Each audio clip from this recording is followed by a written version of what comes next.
I am a college student, future physician, Parkite, and only child.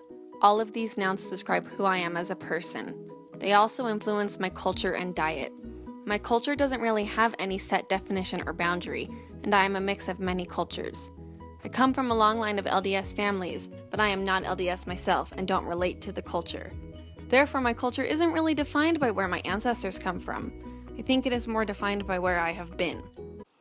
I would say my culture is influenced by where I live. I grew up in Park City, Utah, a town well known for its outdoor enthusiasm and healthy lifestyle. Park City living means you own a mountain bike, a pair of skis, and some decent hiking boots. Growing up in Park City has taught me to appreciate nature and all that it can give, and it has taught me to be aware of what goes into my body. When I am older, I wish to plant a garden in my backyard, compost, and use solar power. The idea of harvesting natural foods that taste better and are cheaper than store-bought brands appeals to me.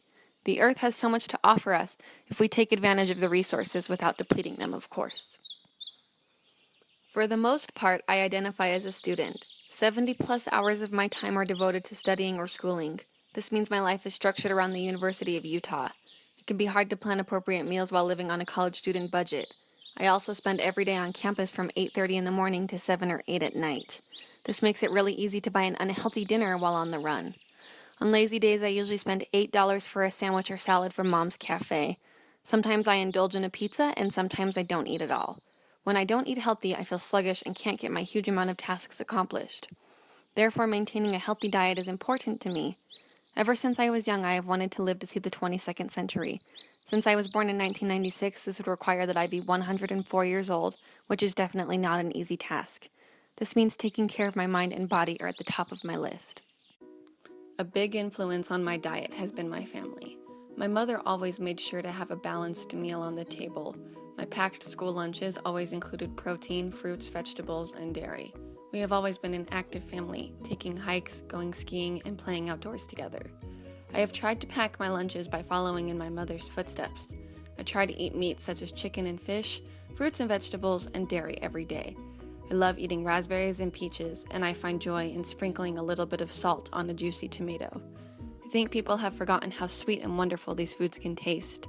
Eating healthy and enjoying foods I have described isn't really that hard, as long as you put some time and effort into it. I also think my diet has been influenced by my trips to Europe.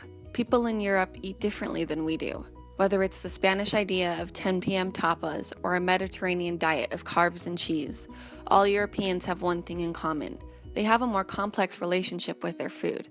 My French boss once told me that Americans eat food to survive, while Europeans eat food to enjoy it. I agree with this statement, and I've tried to have a more enjoyable relationship with my food since then. I believe food should be savored and appreciated. It is so much more than a source of energy. One specific food custom my family practices occurs every year at Christmas. We all sit down at the table and eat a huge amount of crab. This annual food custom is one of my favorite times of the year. It is a great way to bring the family closer. Customs like this are very important to me. I like that food helps bring about conversation and happiness. This social aspect of food is seriously undervalued.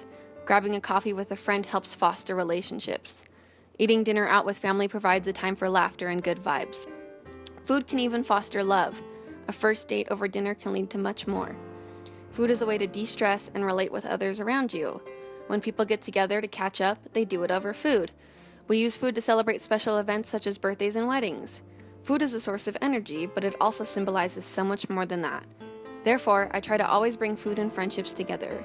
There is nothing more important in this world to me than family, friends, and food.